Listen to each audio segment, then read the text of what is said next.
Mr. Hailong Wu, President of the China Public Diplomacy Association. Mr. Wu was the Ambassador Extraordinary and Plenipotentiary and Permanent Representative of the Permanent Mission of the People's Republic of China to the United Nations Office at Geneva and other international organizations in Switzerland, as well as the Ambassador of the Permanent Mission of the People's Republic of China to the European Union. Prior to this, Mr. Wu served as the Director General of the Department of International Organizations and Conferences of the Ministry of Foreign Affairs of China, and Assistant Minister of Foreign Affairs and the President of the Chinese People's Institute of Foreign Affairs. So today, Mr. Wu will share with us China's worldview. Please join me in welcoming Mr. Wu to the stage. Distinguished guests, ladies and gentlemen. It's a great pleasure for me to participate in the Global Prosperity Summit in Hong Kong. I haven't been to this city for more than 10 years, so I'd like to take this opportunity to thank the Honorable Mrs. Regina I.P. Liu Su-yu for inviting me to this summit. My speech may be a long one. I hope you should be patient. Today, I would like to discuss China's relationship with the world from 4 perspectives: China and the United States, China and Europe, China and the Global South, and China and Asia. The international landscape undergoing the most profound transformation and adjustments since World War II. There are mainly 4 trends: the rise of China, the fault line in U.S. West relations, the rise of the Global South, and the shift of the world's center of gravity in Asia. And the shift of the world's center of gravity in Asia, these dynamics are going to reshape the global landscape and the new global order. First, the rise of China is an indisputable fact. Some may smear China or seek to hinder its progress, but no matter what they do, the reality remains undeniable. China's strength is a plain fact. Its contributions to the world are plain facts. Its global influence are plain fact. And the world's recognition of China's success, along with the expectations for China's continued success, are plain facts. The foremost external challenge confronting China during the ascent is China-US relations. The gravest strategic miscalculation of the US is taking China as a strategic rival instead of cooperation partner, and viewing China as the biggest threat and challenge. The US has been quite anxious over China's rapid development, believing China will overtake it and replace its hegemonic dominance. So over the past decade, Washington has deployed an array of suppression and containment strategies, including decoupling and supply chain disruption to stall China's progress. It is bent on a strategic competition with China at all costs. China has no desire to engage in strategic competition or rivalry with the United States, nor does it seek to replace the US to become number 1. China's primary focus is on its own development, strengthening itself, giving its people a better life, contributing more to the world, and providing more opportunities.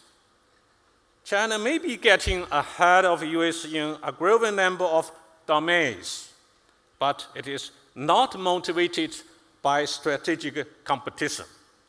Instead, China's progress is the result of it wanting to become its better self. The United States is doing everything to strive China's development, but has it achieved its goal? The answer is crystal clear, not at all. China's economy continues to grow steadily. The trade volume keeps expanding, and its tech innovation surpasses expectations continuously. In the field of aerospace, semiconductors, new energy vehicles, and artificial intelligence, to name a few, China's path to becoming a tech powerhouse is broadening, and the competitiveness of its products growth are stronger. Even U.S. Secretary of State Marco Rubio has reluctantly admitted that no matter what the U.S. does, it cannot alter the reality of China's strength. Now, what has the U.S. gained from its containment strategy? Is the country stronger or weaker? Has its trade deficit gone up or down? Has its manufacturing become more competitive or less? Has inflation eased or risen? Has the living standards improved or worsened? The answers are there for the world to see. Even President Trump said that U.S. is a developing nation, and that America's growth lags far behind China's. There might be some truths in these words. The United States' problems lie within itself, yet it refuses to seek solutions through introspection. Imagine someone who refuses medication but insists on others swallowing the pills to cure his disease. Such is the logic of the tariff war recently launched by the United States on the whole world. It is true that China has maintained a trade surplus with the United States over the years. The affordable, handy, and high-quality made-in-China products are highly popular among American consumers and are therefore highly competitive. Some of them hardly have substitutes. It is a matter of consumer choice and market dynamics, not deliberately manipulation by China. In the meantime, China has long sought to purchase a wide range of U.S. goods, but the country just won't sell. This is how the current trade imbalances appeared. Attempting to address the so-called unfair trade through a tariff war has proven unworkable. A few days ago, at the U.S. side's request, China and the U.S. held talks on the tariff issues in Geneva and reached consensus. This proves once again that blackmailing and threat will not work. The only way out is sitting down together for candid talks on the basis of respect and equality. China is not the nation the U.S. resumes it to be, nor is the U.S. the nation itself imagines. The U.S. must learn to deal with a growing China by showing due respect and equality. As the former Singaporean Prime Minister Lee Hailong clearly stated, the U.S. must accept the reality of a rising China and recognize that preventing China's ascent is impossible. China's rise has brought tremendous benefits, not only to itself, but also to the world at large. President Trump once said that China and the U.S. can work together to solve all the world's problems. President Xi Jinping also noted that China and the U.S. can achieve many things by working together. China will continue to adhere to the principles of mutual respect, peaceful coexistence, and win-win cooperation proposed by President Xi Jinping, and maintain committed to the stable, healthy, and sustainable development of China-US relations. At the same time, we hope the United States can recognize the broader trajectory of historical progress, view China's growth objectively and rationally, and engage with China in a proactive and pragmatic manner. It is important for the US to work with China to explore a model of interaction that serves interests of both nations and contributes positively to the global community. In recent years, US allies, particularly those in Europe, have been downstream to the US too when it comes to China. They have been endorsing Washington's positions and even sacrificing their own interests to align with America's strategies to contain China. The EU sees China as a systemic rival, a foremost challenge, and pursues a policy of de-risk and reduce dependency on China. Today, as Europe's relations with the US fray, whether Europe will fail upon reflecting on its past China policy, one that blindly followed Americans' lead. Not long ago, Spanish Prime Minister Pedro Sanchez visited China with the aim not only to deepen bilateral trade, but also to help Europe break free from its over-reliance on the United States and seek more reliable, pragmatic, and equal partners amid profound global transformation. It is a high time for Europe to share its prejudices against China and to take the initiative to forge a new path for economic cooperation. Europe must adopt a broader perspective to appreciate China's potential as a rising global player and a cooperation partner. Whether geopolitically and geoeconomically, China-Europe cooperation is an imperative. UK Chancellor of the Exchequer Rachel Reeves recently stated that it will be deeply unwise for the UK to disengage from China. She advocates building a deeper partnership with China rather than erecting new barriers. Well, it seems there are still voices of reason in Europe. China and Europe have no fundamental conflicts of interests. China supports European integration and regards Europe as a vital pole in a multipolar world. China has never harbored hostility towards Europe because of the different social system and values, nor has it ever viewed Europe as a systemical and ideological rival.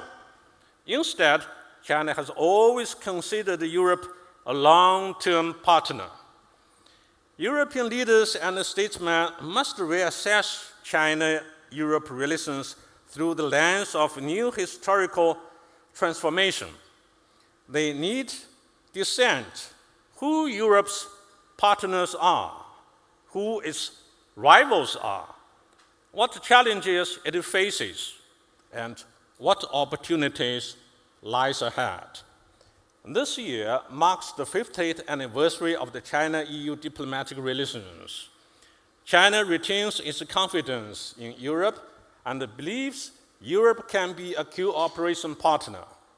The two sides have the capability and the wisdom to address existing issues properly and pave the way together for another promising 50 years. The recent decision by the Chinese side and the European Parliament to fully lift reciprocal exchange restrictions simultaneously was one positive move. The fault lines in the relations between the U.S. and its Western allies represent the most prominent shift in the post-war international relations. After President Trump took office, the conflicts and the disagreements between the U.S. and its allies kept escalating. The U.S. openly declared its intention to annex Canada as the 51st state, infuriating its long-standing staunch ally. Canadian Foreign Minister Melanie Joly declared that U.S.-Canada alliance is over. Prime Minister Mark Carney of Canada also stated that the U.S. has abandoned Canada and the traditional relationship between the two nations no longer exists. The U.S. attempt to forcibly purchase Greenland strained its relations with Denmark and other European countries. U.S. Vice President J.D. Vance harsh criticism of Europe at its year's Munich Security Conference left Europe in utter dismay and discontent. President Trump even claimed the European Union was established solely to take advantage of the U.S. and even to undermine it. His global tariff war further worsened America's conflict with its allies. Japanese Prime Minister Shigeru Ishiba called it a national crisis. By sidelining its allies, especially Europe, President Trump chose to negotiate with Russia alone for a solution to the Russia-Ukraine conflict, leaving European countries feeling betrayed and abandoned. The Trump administration even blamed the Europeans for the Russia-Ukraine conflict, a stance Europeans found unacceptable. All of this has shaken the foundations of transatlantic relations. European leaders lamented that U.S.-European relations would never return to what they once were. European Commission President Ursula von der Leyen disparagingly declared that the West no longer exists. There's no denying that some U.S. airlines still hold illusions. They hope to sustain their relationship with the U.S. through compromise and concessions, even attempting to divert calamity eastward to China and appease the U.S. by sacrificing China's interests in a bid to mitigate tensions with Washington. Their action will hurt others without necessarily bring themselves any good. The rupture between the United States and its allies is not accidental, but stemmed from deep-seated roots. After taking office, President Trump pursued America first, putting U.S. interests over anything else. Anything that serves U.S. interests is pursued, even when allies oppose. Anything that contradicts the U.S. interest is rejected, even when allies support. Another major issue is the unbalanced distribution of benefits between the U.S. and its allies. The U.S. contends that it spends tens of millions of dollars annually to provide security guarantees and military support for its allies, yet does not receive adequate returns. Washington further asserts that the allies have exploited their economic and trade relations with the U.S., placing America at a severe disadvantage and fueling its massive trade deficits. This is why it has turned to imposing tariffs on its allies. The rupture of relations will have far-reaching consequences of the realignment of the international landscape. Shift in the balance of power, maintenance of international order, global security architecture, international economic collaboration and global governance. The West, as a collective entity, is bold to experience a decline in its global role and influence. Without its traditional backbone and leader, the Western Bloc is likely to lose cohesion. As the United States becomes less reliable, members of the Western Bloc might seek new partners and forge fresh cooperative ties, potentially paving the way for a reshaping of the global order. The fault lines are accelerating the process towards a multipolar world. This year's Munich Security Report, titled Multipolarization, predictably reflects the unfolding reality.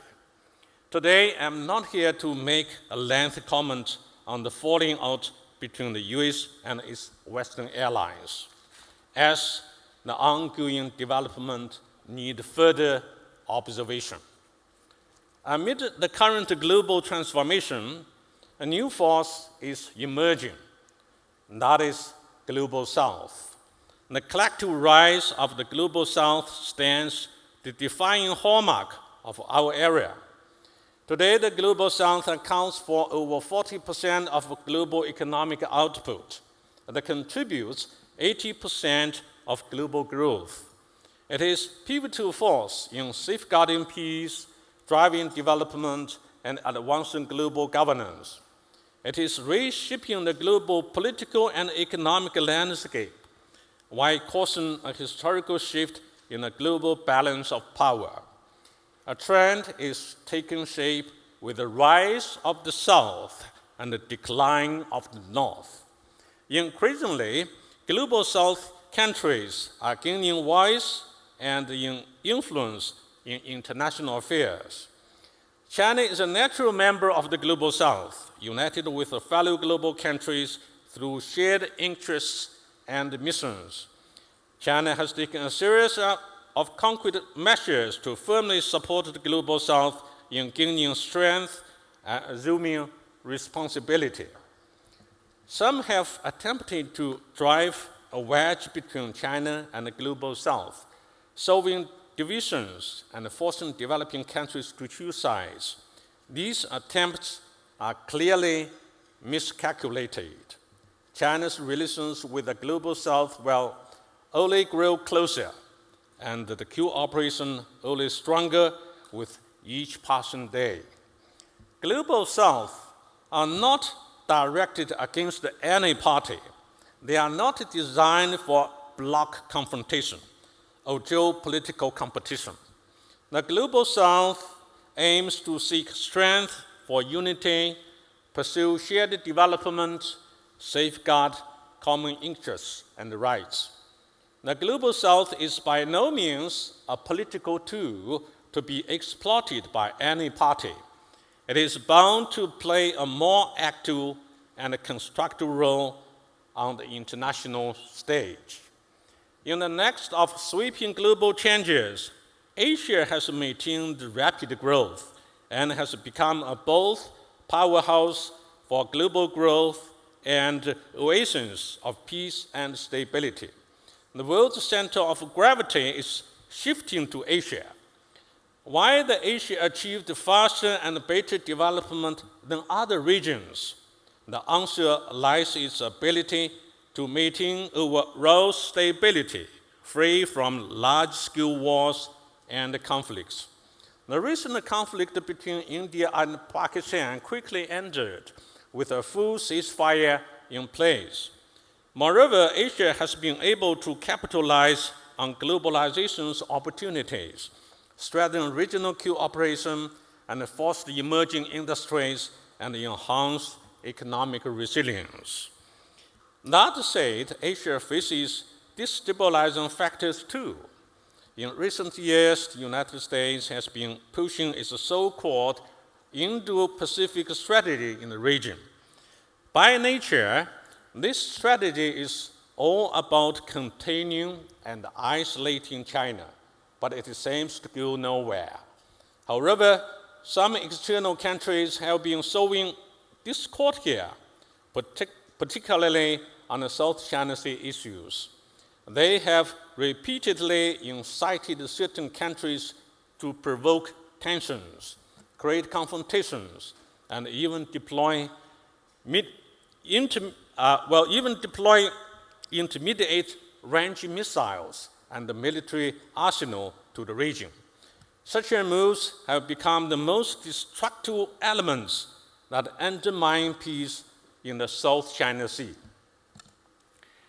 NATO also wants to place its hand on Asia, even seeking to establish an Asian version of the organization. This is an obvious attempt to create chaos and instability here. Asia does not need NATO at all. NATO cannot even manage its own affairs well. Isn't it overreaching itself to meddle in Asian affairs? Furthermore, certain countries within the region are also making moves to interfere in issues between other Asian nations and turn one side against the other openly and secretly.